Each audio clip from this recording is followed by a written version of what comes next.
고린도후서 12장 1절로 10절 말씀입니다. 이제 이 계시의 말씀을 봉독할 때에 다 함께 마음의 문을 열고 하나님의 음성을 친히 들으실 수 있기 바랍니다. 무익하나마 내가 부득불 자랑하노니 주의 환상과 계시를 말하리라. 내가 그리스도 안에 있는 한 사람을 아노니 그는 14년 전에 셋째 하늘에 이끌려 간 자라. 그가 몸 안에 있었는지 몸 밖에 있었는지 나는 모르거니와 하나님은 아시느니라. 내가 이런 사람을 아노니 그가 몸 안에 있었는지 몸 밖에 있었는지 나는 모르거니와 하나님은 아시느니라. 그가 낙원으로 이끌려가서 말로 표현할 수 없는 말을 들었으니 사람이 가히 이르지 못할 말이로다. 내가 이런 사람을 위하여 자랑하겠으나 나를 위하여는 약한 것들 외에 자랑하지 아니하리라. 내가 만일 자랑하고자 하여도 어리석은 자가 되지 아니할 것은 내가 참말을 함이라. 그러나 누가 나를 보는 바와 내게 듣는 바에 지나치게 생각할까 두려워하여 그만두노라. 여러 계시를 받은 것이 지극히 크므로 너무 자만하지 않게 하시려고 내 육체에 가시 곧 사탄의 사자를 주셨으니 이는 나를 쳐서 너무 자만하지 않게 하려 하심이라. 이것이 내게서 떠나가게 하기 위하여 내가 3번 주께 간구하였더니 나에게 이르시기를 내 은혜가 내게 족하도다. 이는 내 능력이 약한 데서 온전하여 짐이라 하신지라. 그러므로 도리어 크게 기뻐함으로 나의 여러 약한 것들에 대하여 자랑하리니 이는 그리스도의 능력이 내게 머물게 하려 함이라. 그러므로 내가 그리스도를 위하여 약한 것들과 능력과 궁핍과 박해와 곤고를 기뻐하노니 이는 내가 약한 그때에 강함이라. 아멘. 여러분들 오늘 귀한 예배에 나오셨는데 이 장마 기간에 쏟아지는 비처럼 풍성한 은혜를 받으시기를 축원합니다. 고린도 교회는 사도 바울이 세운 교회입니다.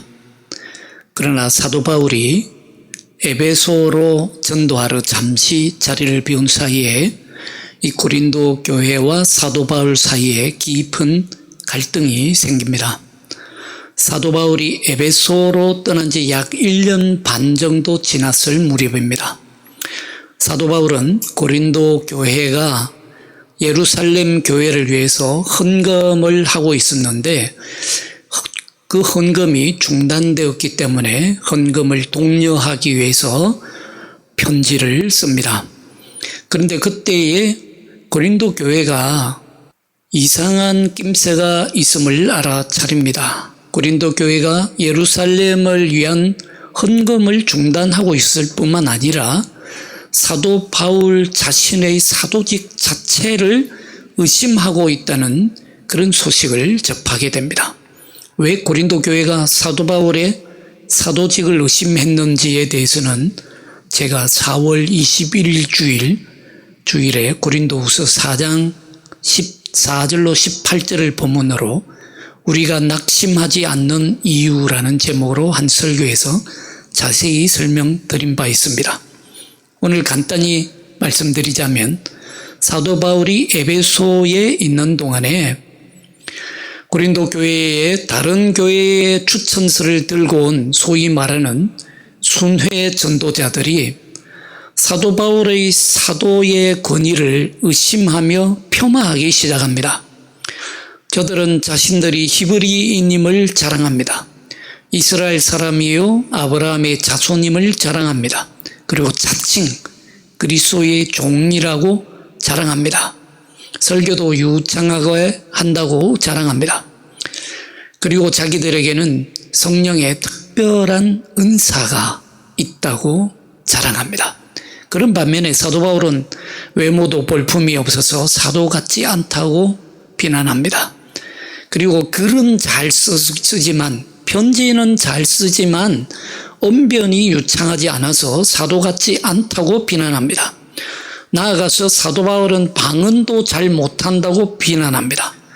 어떤 특별한 영적인 은사도 없다고 비난합니다. 사도 바울은 환상도 보지 못하고 계시도 받지 못했다고 비난합니다. 사도 바울은 그 즉시로 자신의 사도직을 명확하고 차분하게 변호합니다. 에베소에 있던 사도 바울은 고린도 교회를 직접 방문해서 이 문제를 해명하고자 합니다. 그래서 고린도 교회를 실제로 방문하게 되는데, 방문해서 한 말씀이 바로 고린도후서 2장에서 7장에 나오는 말씀입니다.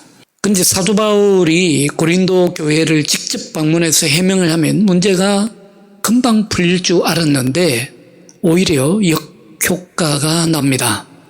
오히려 고린도 교회 안에 더 큰 갈등과 대립을 불러 일으킵니다.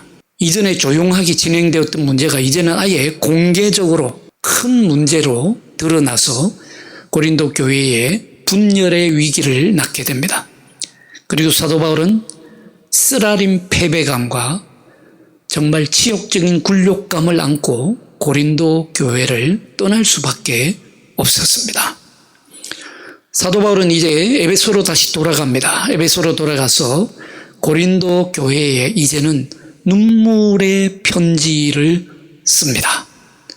일명 눈물의 편지입니다.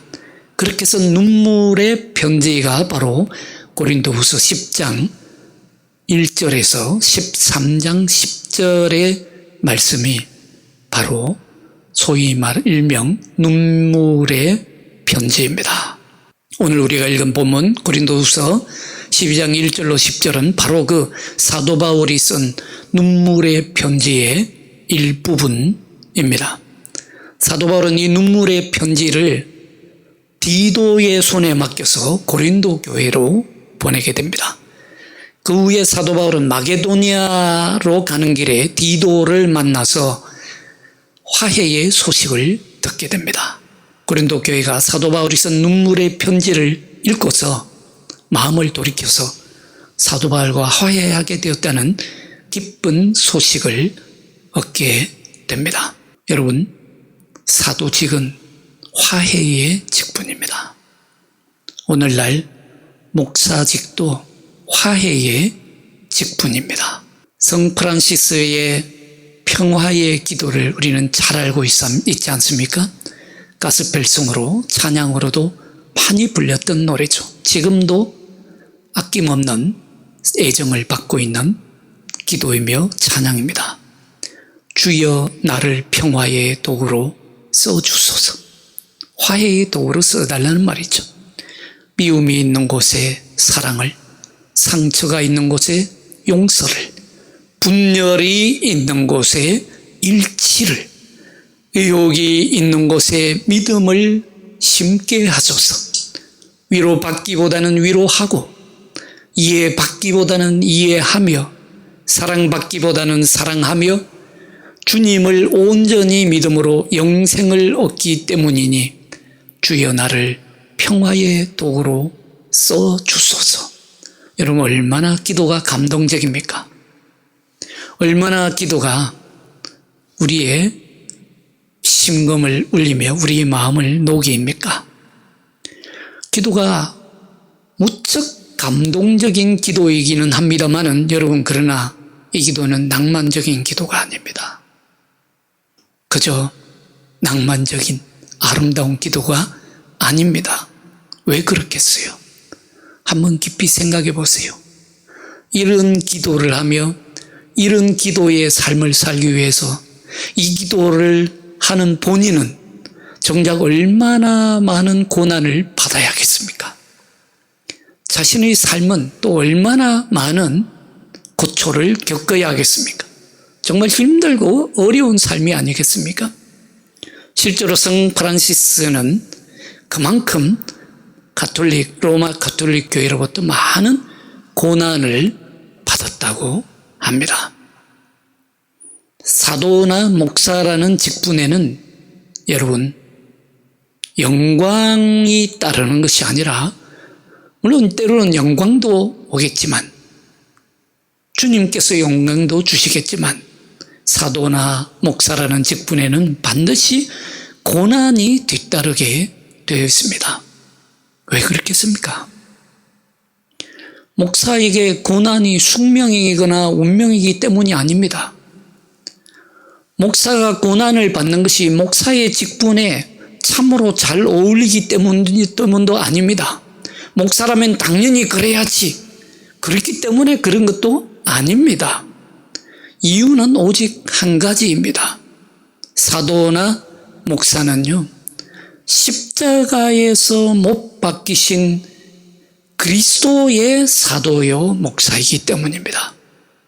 십자가에서 우리 죄를 대신해서 자기를 끝까지 내어주시고 자기 목숨까지도 아끼지 아니하시고 고난을 당하신 바로 그 예수 그리스도의 사도요 목사이기 때문입니다.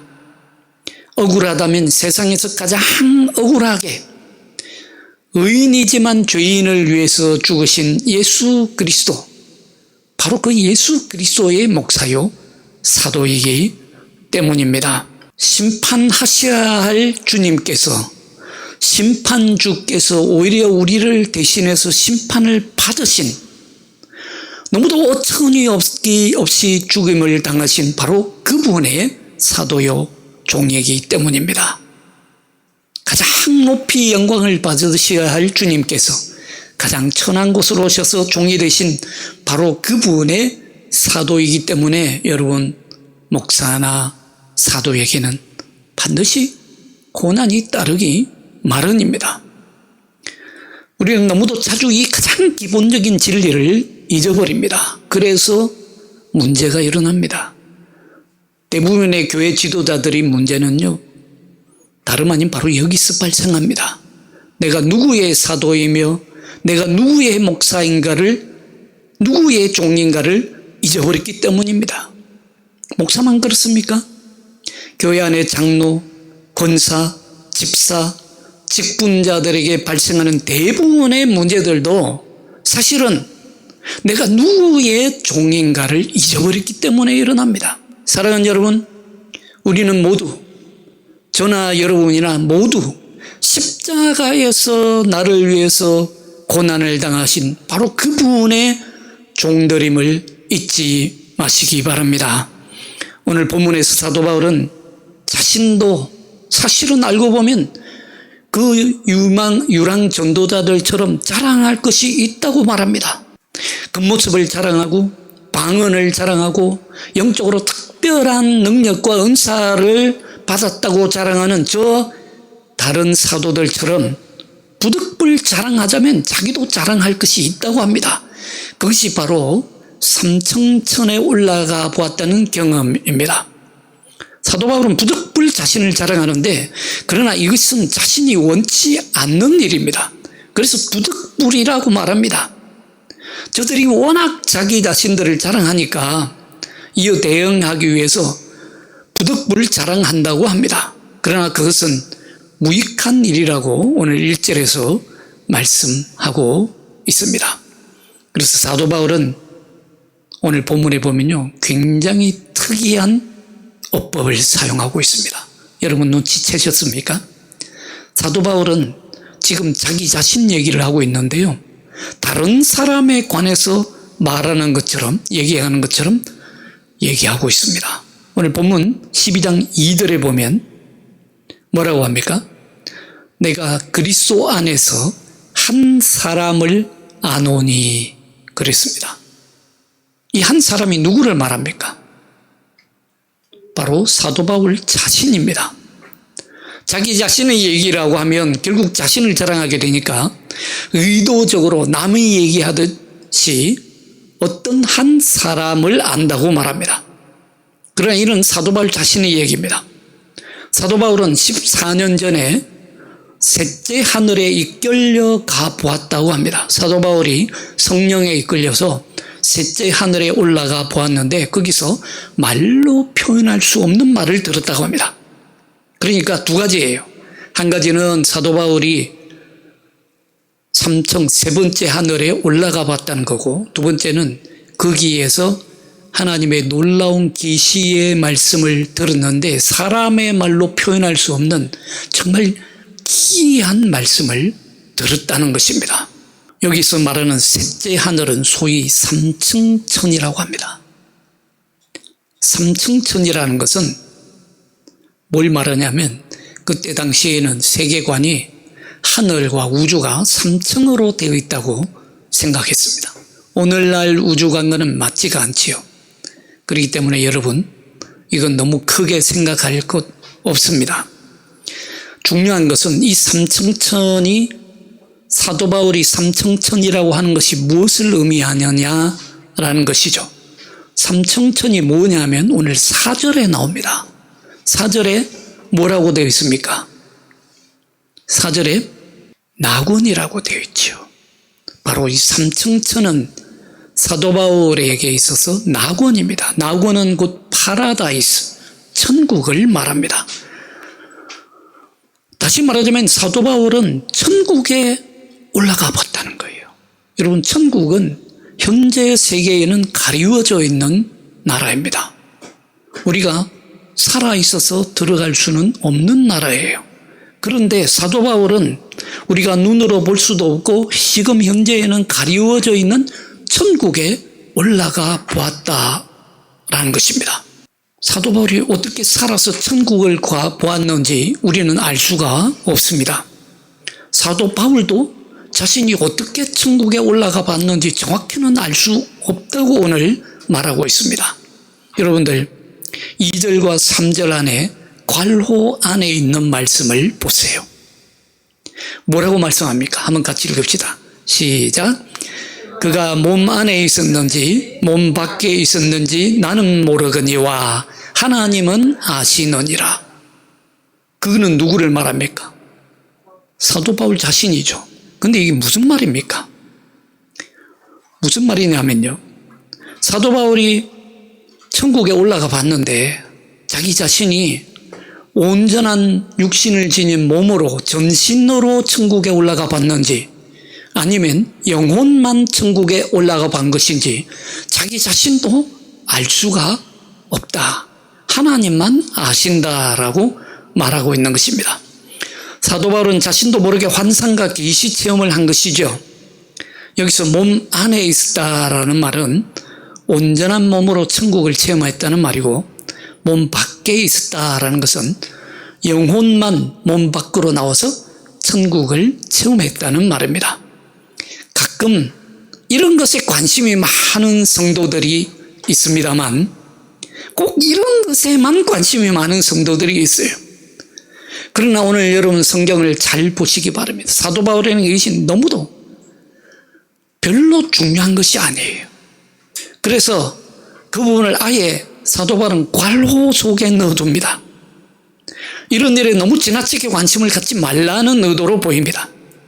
성도들 가운데 늘 이런 신비하고 환상적인 일에 관심을 가지고 그런 것들만 찾는 분들이 있어요. 그러나 그런 것들은 복음의 본질이 아님을 우리는 알아야 합니다. 그런 신비 체험 없이도 우리는 여러분 신앙생활 잘 할 수 있습니다.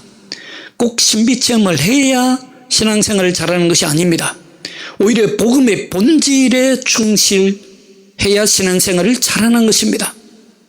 무엇이 중요하고 무엇이 본질인지를 잘 헤아리면서 신앙생활을 해야 합니다. 아무튼 살아있는 가운데, 살아있는 중에 천국에 가보는 놀라운 체험을 사도 바울은 했습니다. 여러분이 만약에 죽지도 않았는데 천국에 가봤다면 어떻겠습니까? 만약에 어떤 목사님이 천국에 갔다 왔으면 어떻겠어요? 이거야말로 대서특필할 일 아닙니까? 엄청 자랑할 만한 일 아닙니까? 얼마나 영광스러운 일이겠어요. 자기 자신을 자랑하는 저 유랑 전도자들보다도 비교도 안 되는 진짜로 자랑할 만한 일이 아닙니까? 그러나 사도 바울은 이것도 자랑하지 않습니다. 이런 신비 체험을 빌미로 자기 자신을 자랑하지 않습니다. 사도 바울은 이런 체험을 했지만 자기 자신을 위하여서는 무엇을 자랑한다고 했습니까? 자기가 이런 삼청천에 올라가 봤다는 것과 거기서 인간의 말로는 도저히 헤아릴 수 없는 기이한 말을 들었다는 것, 그 자체를 자랑하는 것이 아니라 사도 바울은 오늘 뭘 자랑한다고 말하고 있습니까? 나의 약한 것을 자랑하겠다고 합니다. 우리는 조그만 신비체험만 해도 금방 자기 자신을 자랑하지 않습니까? 무슨 방언 체험이니 은사 체험이니 치유 체험이니 무슨 진유 체험 등등 하면서 조그만 체험만 해도 마치 자기 자신에게 대단한 능력이 있는 것처럼 우쭐해합니다. 다 그런 것은 아닙니다만 기도원에 가면요 무슨 기도에 특별한 능력이 있는 기도 원장이 있다고 하고 그런 분에게 기도 받으러 다닌다고 합니다. 특별한 능력이 있는 기도가 여러분 따로 있는 것이 아닙니다. 모든 기도에는 특별한 능력이 있는 줄로 믿으시기 바랍니다. 기도에 특별한 능력이 있는 분에게 가서 기도를 받을 생각을 하지 말고 차라리 그 시간에 스스로 하나님 앞에 기도하시기 바랍니다. 기도 받는 것이 아니에요. 기도는 받는 것이 아니라 기도는 하는 것입니다. 하나님은 기도 원장의 기도에만 특별히 역사하는 것이 아니라 평범한 사람의 기도에도 특별하게 역사하시는 줄을 믿으시기 바랍니다. 기도하는 사람의 기도가 특별한 것이 아니라 그 기도에 응답하시는 하나님의 능력이 특별하기 때문입니다. 믿으십니까? 믿으시기 바랍니다. 하나님 앞에는 특별한 사람이 따로 있고 평범한 사람이 따로 있는 것이 아니에요. 하나님에게는 기도하는 모든 사람이 특별합니다. 우리 자신은 비록 평범하지만 하나님에게는 우리 모두가 하나같이 특별한 존재들입니다. 여러분 부모들에게 물어보십시오. 어느 자식이 가장 귀합니까? 물어보면 뭐라고 대답합니까? 내 자식이요. 내 자식이 가장 귀하지요. 자기 자식입니다. 우리 자신은 평범해 보일지 모르지만 내가 나 자신을 볼 때는 평범해 보일지 모르지만 하나님 눈에는요 우리가 귀한 자녀들이고 천하보다도 귀한 자녀들이고 특별한 자녀들임을 여러분 믿으시기 바랍니다. 사도 바울은요 자신이 특별한 경험을 많이 했지만 그것을 자신을 자랑하는 기회로 삼지 않습니다. 충분히 자랑할 만한 기회인데도 사도 바울은 자신의 능력이나 자격을 자랑하는 것이 아니라 오히려 자신의 약함을 자랑합니다. 예수님이 제자가 할 수 있는 자랑은요 자신의 약함을 자랑하고 하나님의 은혜의 강함을 자랑하는 것입니다. 오늘 본문을 다시 보시기 바랍니다. 천국에 올라가 본 경험을 했지만 그는 그것을 자랑하는 것이 아니라 자신의 약함을 자랑합니다. 천국에 가서 사람의 말로는 표현할 수 없는 계시를 들었지만 그는 그것을 자랑하지 않습니다.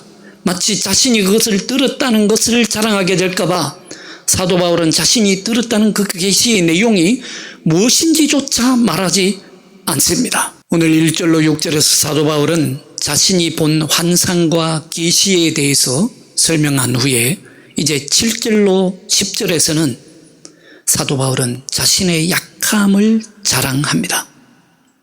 특히 그가 가장 숨기고 싶었던 질병에 대해서 얘기합니다. 바울은 자신의 몸에 있는 질병에서 벗어나게 해달라고 3번 기도했습니다. 그러나 사도 바울의 기도를 하나님은 들어주시지 않았습니다. 오히려 사도 바울은 다른 응답을 받습니다. 오늘 9절이죠. 9절 다 같이 한번 읽겠습니다. 9절 말씀입니다. 다 같이 읽겠습니다. 12장 9절 말씀 시작. 나에게 이르시기를 내 은혜가 내게 족하도다. 이는 내 능력이 약한 데서 온전하여 짐이라 하신지라. 그러므로 도리어 크게 기뻐함으로 나의 약한 것들에 대하여 자랑하리니 이는 그리스도의 능력이 내게 머물게 하려 함이라. 아멘. 아멘 아닙니까? 여러분 눈치채셨습니까? 성경을 아주 정말 깊이 있게 들으시는 분들은 이런 부분을 눈치챕니다. 어떤 부분입니까? 얼마나 역설인지 모릅니다. 사도 바울은요 하늘에 올라가 봤잖아요. 천국에 올라가 봤습니다. 거기서 기이한 말을 인간의 말로는 할 수 없는 기이한 말을 들었다고 했습니다. 계시의 음성을 들었잖아요. 그런데 그 계시를 들었으면, 예를 들면 사람들에게 다니면서 내가 이런 계시의 말씀을 들었다고 크게 자랑하지 않겠습니까? 그런데 사도 바울은 하늘에서, 천국에서 본 환상과 천국에서 들은 계시를 통해서는 어떤 하나님의 계시의 말씀이 주어졌는지 전하지 않습니다. 그러나 이제 자신의 약함을 통해서는 하나님의 계시의 말씀을 전합니다. 여러분 기억하시기 바랍니다. 하나님께서는 십자가를 통해서 가장 정확한 말씀을 주십니다. 하나님의 계시의 음성은요, 때로는 약한 것을 통해서 말씀하십니다. 약한 것을 택하사 강한 것을 부끄럽게 하신다고 했습니다. 바울은 자신의 약점을 드러냅니다. 사실 부끄럽고 수치스러운 것이죠. 육체에 가시가 있다고 표현합니다. 육체의 가시가 무엇을 의미하는지, 정확히 뭘 의미하는지에 대해서 학자들은 2000년 동안 고민을 받지만 정확히 알 수는 없습니다.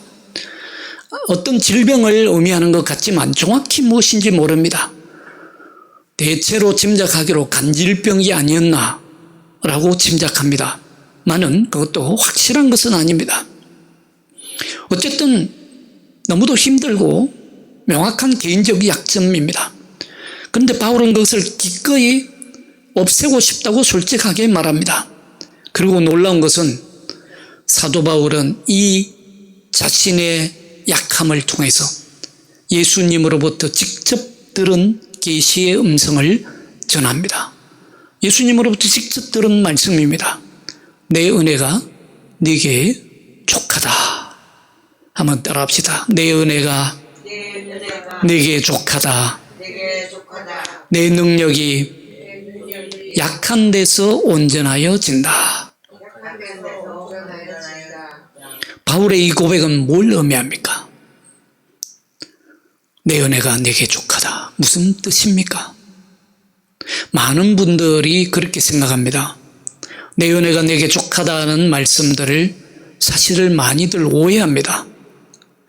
내 은혜가 네게 족하니까, 그러니까 불평불만하지 말고 만족할 줄 알아야지, 받은 은혜에 만족할 줄 알아야지, 그리고 불만하기보다는 감사할 줄 알아야지, 이렇게들 많이 해석합니다. 그러나 이 말씀은 사실 정확히 보면 그런 뜻이 아닙니다.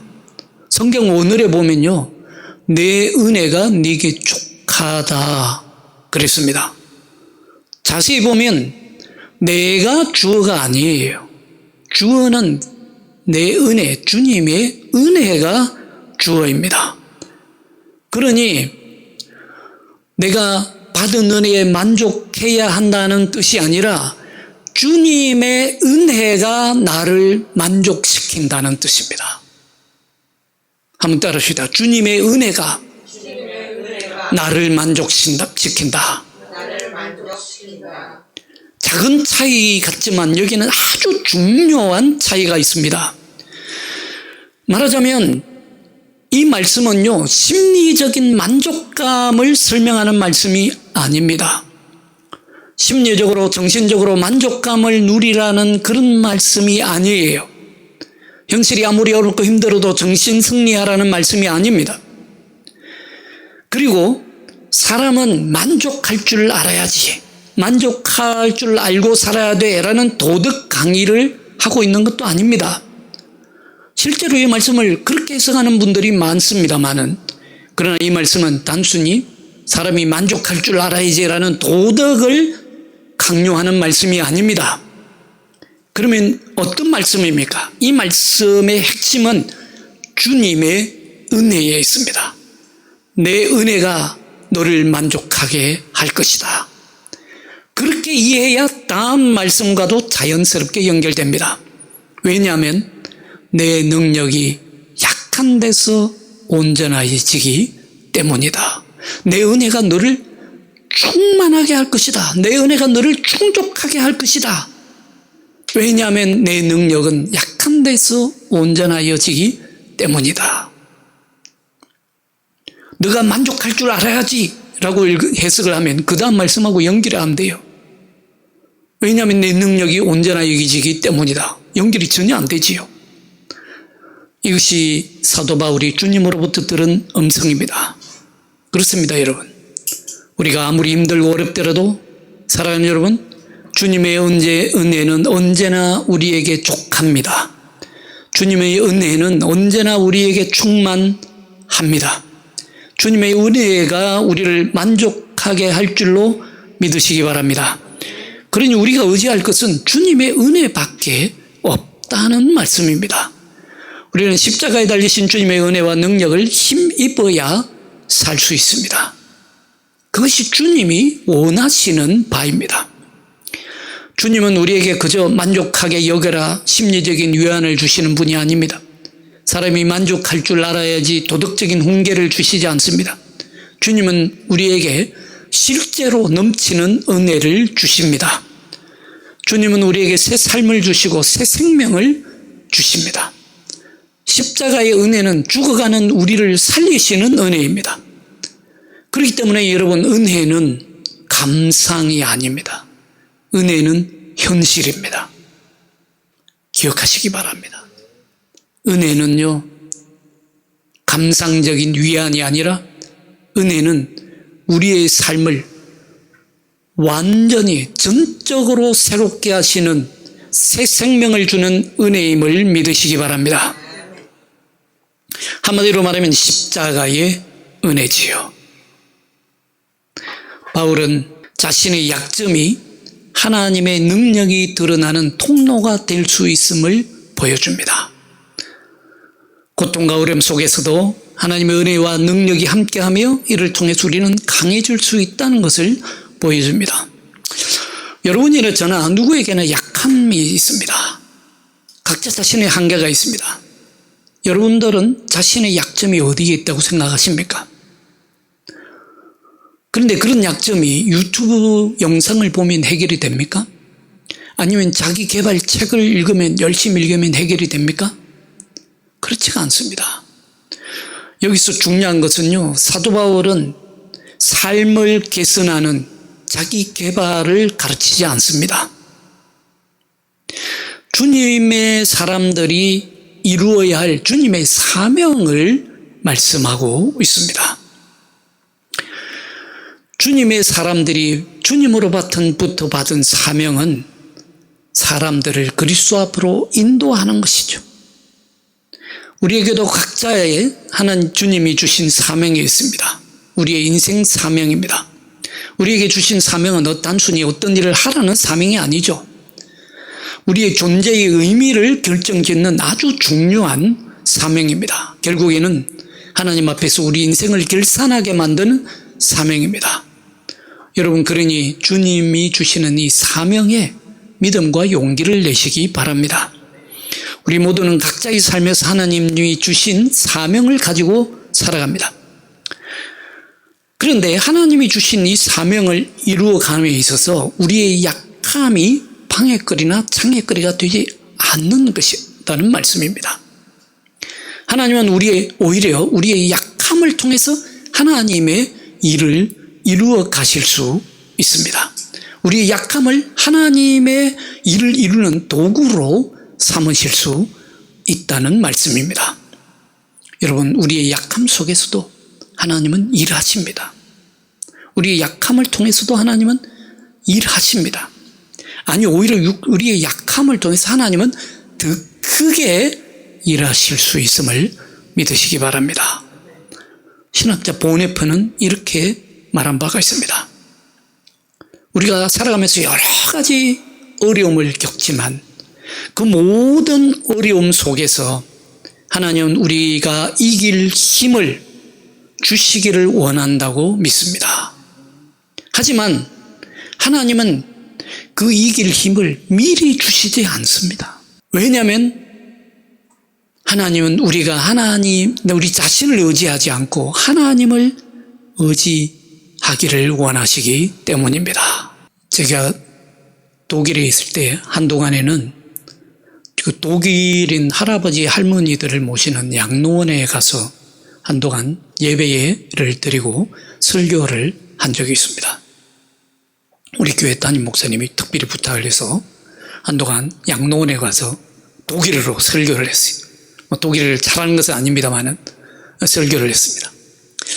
그 몸이 편찮으셔서 먼 거리에 가서 예배를 드릴 수 없는 분들이 양로원 안에 조그마한 예배실을 마련해 놓고 거기서 예배를 합니다. 그런데 예배를 마치고 예배를 때에 제가 오늘 이 본문을 가지고 설교를 했습니다. 나는 나의 약함을 자랑합니다. 약함은 결코 우리가 하나님의 일을 하는데 방해거리가 안 됩니다. 우리 약함을 통해서 하나님은 더 능력을 크게 나타내실 수 있습니다. 그런데 예배 마치고 나니까 99세 된 할머님 한 분이 저에게 오셔서 이런 말씀을 합니다. 목사님, 저는 99세입니다. 그런데 저는 아무런 힘도 없고 능력도 없지만 그러나 저에게는 시간이 아주 많아요. 시간이 아주 많기 때문에 언제든지 그 어떤 사람보다도 더 많이 저는 기도합니다. 그 말씀은 제가 한 설교받아도 저에게 더 큰 감동을 주었습니다. 정말 우리가 약하다고 하는 것이 진짜 약한 것일까요? 하나님은 오히려 우리의 약한 것을 들어서 강한 자들을 부끄럽게 하시고 우리의 약한 것을 통해서 역사하시고 일하시는 줄로 믿으시기 바랍니다. 하나님의 은혜를 의지한다는 것은 때로는 너무도 하찮게 들리지만 사실은 매우 큰 것입니다. 이번 주일은 우리가 교회로 볼 때 3일째 후 5번째 주일입니다.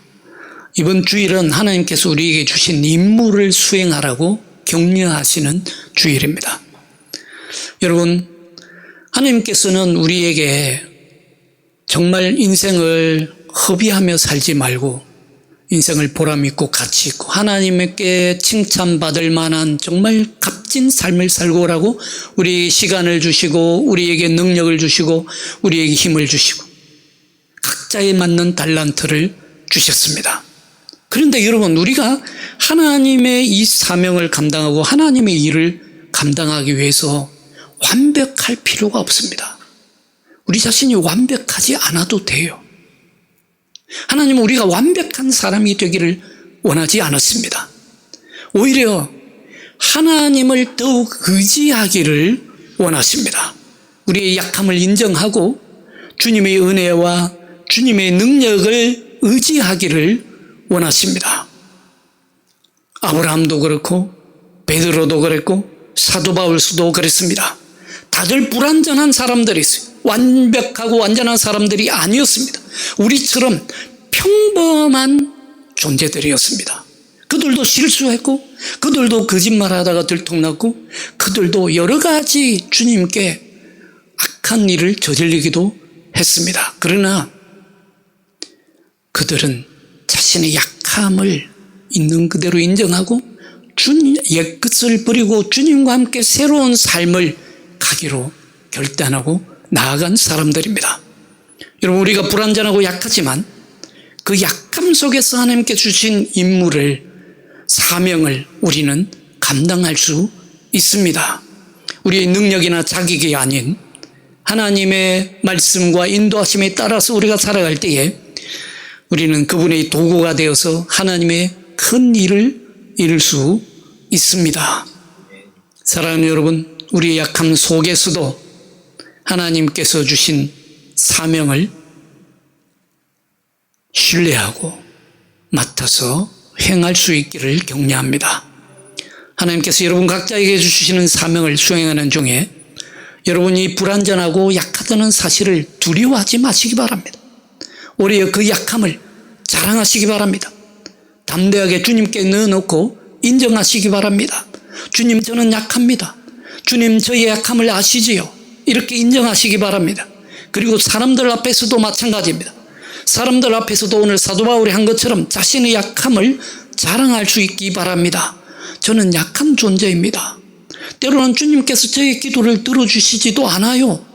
내 소원대로 다 이루어 주시지 않습니다. 이렇게 인정하실 줄 아시기 바랍니다. 우리가 사람들 앞에서요, 너무 잘 되는 것만 자랑할 필요가 없습니다. 하나님이 내 기도를 다 들어주십니다. 내가 원하는 것이면 하나님은 무엇이든지 다 들어주십니다. 이렇게 자랑만 하면요, 오히려 전도가 어렵습니다. 지금까지 한국교회에 보면요, 이걸 너무 강조해 왔어요. 기도만 하면 하나님이 다 들어주십니다. 이것을 너무 강조해 왔어요. 너무 이렇게만 자랑해 왔습니다.